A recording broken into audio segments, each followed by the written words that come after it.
परसों भी एक मस्जिद जो है इब्राहिमपट्टनम से 20 किलोमीटर अंदर, 15 किलोमीटर अंदर, वो नाम क्या है उसका, बलकमपल्ली में, वहाँ इमीडिएट हम पुलिस को बात करके, सर्कल को बात करके हम लोग जो है ना वो काम करा के वहाँ से हटाने लगाए। फिर वहाँ के मुकामी लोग और हैदराबाद से भी जाके लोग जो है साफ़ सफाई वहाँ पर ये करके नमाज़ पढ़े वहाँ पर।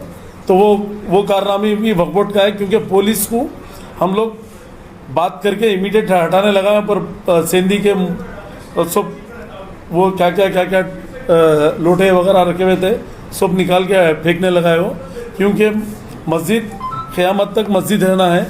क्योंकि अपने लोगों से भी अपील है, भाइयों से, कि आप लोग जहाँ पर भी मस्जिदें बने, कहीं गलत हरकत हो रही तो मीडिया के भाइयों से भी मैं अपील करता हूँ कि आप लोग आगे अप्रोच होइए। हम बराबर यहाँ से, हमारे पास टास्क फोर्स टीम है, हम यहाँ से भिजा के इमीडिएट एक्शन लेते। जैसा हमारे को इन्फॉर्मेशन मिली हम लोग उस पर एक्शन लिए और मस्जिद आबाद भी करने के लिए कर दिए।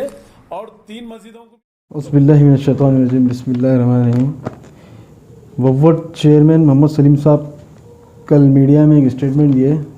इब्राहिमपट्टनम की जो मस्जिद बलकमपल्ली का जो इशू चल रहा है 1 वीक से, उस ताल्लुक़ से चेयरमैन साहब बताए कि इब्राहिमपट्टनम पीएस में कंप्लेन दिए, पुलिस को ले जाके वहाँ से पूरा जो गंदगी थी, जैसा भी सेंधी का जो भी घड़े वगैरह थे उस सब हटाने लगाए वगैरह, उनके जो बता रही दरअसल गलत बात है वो।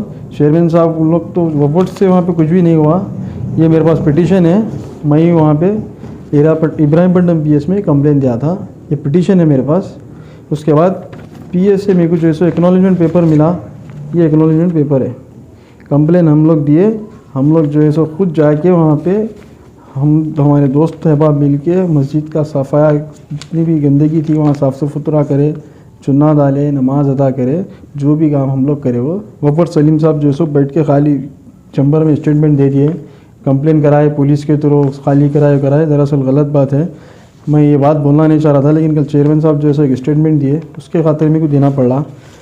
वफ़ की प्रॉपर्टी जो है ना, वफ़ की जो ज़मीन है बलकमपल्ली गाँव में कई सालों से वीरान थी। पहली बात मस्जिद, उस मस्जिद को आबाद करने के लिए हम लोग दोस्त अहबाब मिल के निकले। अल्हम्दुलिल्लाह मस्जिद को आबाद भी करे, बल्कि नमाज भी अदा की गई वहाँ पे।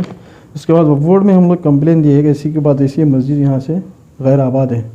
तो वक्फ बोर्ड सलीम साहब जो है सो अपनी टास्क फोर्स टीम को वहाँ भेजे। इंस्पेक्टर हयूम साहब आए थे वहाँ पर। हयूम साहब आके देख के अगर हमारे वहाँ गज़ीट होना हो तो एक गज़ीट दिया हमको। फिर जब इंक्वायरी करे तो गज़ीट भी जो है ना वहाँ की नहीं निकली, ये दूसरी जगह की गज़ीट दे दी हमको पागल बनाने के लिए, ये वहाँ की गज़ीट भी नहीं है। उसके बाद हम लोग जो है सो मस्जिद की सफ़ायत करें। पहले तो 30 साल से वहाँ पे कोई मस्जिद के आसपास भी नहीं आया था। 30 साल के बाद मस्जिद की सफ़ायत करके नमाज अदा की गई अल्हम्दुलिल्लाह। उसके बाद हकीम साहब जो है सो इंस्पेक्टर साहब वहाँ आके दौरा करे। दौरा करने के बाद दूसरे दिन अचानक जो है सो मस्जिद के सामने एक तरफ पूरे कड़िया लगे। मैं हकीम साहब से पूछा, हकीम साहब ये अब तक तो कुछ भी नहीं था, कल तक भी साफ़ कराई, अचानक ये कड़िया लगे, क्या किस्सा है? बताओ। नहीं बोले पूरे प्लाटा है बोल के बोले ना, 30 साल से इनको नहीं दिखे फिर प्लाटा है वगैरह ऐसा। जब ये साफ़ सफाई कराई गई, बोलने का मतलब ये है हमारे वक्फ बोर्ड सलीम साहब को, जब आप स्टेटमेंट दे रहे हैं तो आप पहले तहकीक़ात करना, कौन कंप्लेन करे, कौन साफ़ करे। आप वक्फ बोर्ड की जानिब से अब तक कुछ भी सफ़ायत का काम नहीं हुआ। कंप्लेन भी हम लोग दिए, मेरे पास एक्नॉलेजमेंट है, पिटीशन है, सो हम लोग दे के काम कराएं। हयूम साहब आने का उल्टा वहाँ पे कड़िया लगे। हयूम साहब से हम बोले भैया कड़िया कैसा लगे, तो प्लाट है बोल के बता रहे हैं। तो 30 साल से इनको अब तक बोलने नहीं आ, 30 साल के वहाँ पे आके दौरा करते दूसरे दिन प्लाट बना दिए। बोलने का मतलब ये है। और हम जब बात करें तो हयूम साहब अम्मा को बोल रहे हैं, अरे भाई ये बीजेपी के लोग आते, गड़बड़ी होती है, से हट जाओ। वफ़ की प्रॉपर्टियाँ है, वफ़ के प्रॉपर्टियों को आप लोग अगर देख नहीं सकते, संभाल नहीं सकते, तो आपको इस चीज़ को छोड़ देना चाहिए। वफ़ की जो जायदादें हैं उनकी आप ठीक से देखभाल नहीं कर सकते, तो आप किसी और के हक़ में काम करने के लिए दीजिए। क्योंकि आप जब वहाँ पे आने के बाद मस्जिद की जगह में भी प्लाटा बना दिए, फिर कुछ बोले तो आप जो है ना 2 मिनट बैठ के बात भी सुकून से नहीं करते।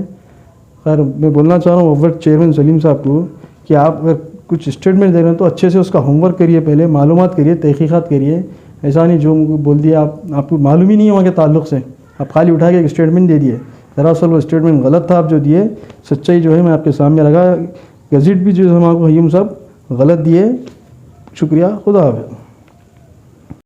99 स्टोर्स के जरिए हैदराबाद और दीगर शहरों में धूम मचाने के बाद ईजी एक्सप्रेस ने घर बैठे शॉपिंग करने के ख्वाहिशमंद अपने कस्टमर्स के लिए लॉन्च की है अपनी वेबसाइट, जिसका नाम है wholesale99.in।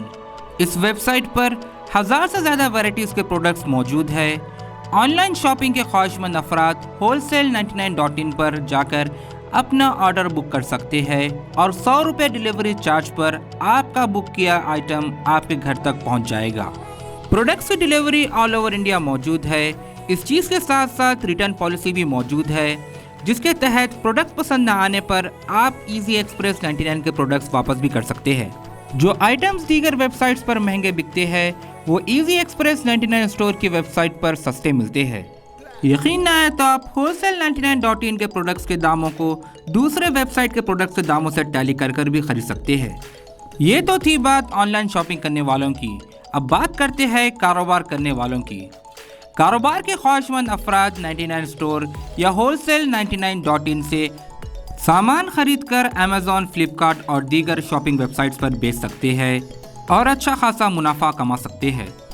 इस चीज़ के साथ साथ आप इजी एक्सप्रेस की वेबसाइट की भी फ्रेंचाइजी खरीद सकते हैं और प्रोडक्ट्स पर 25% तक का मुनाफा कमा सकते हैं।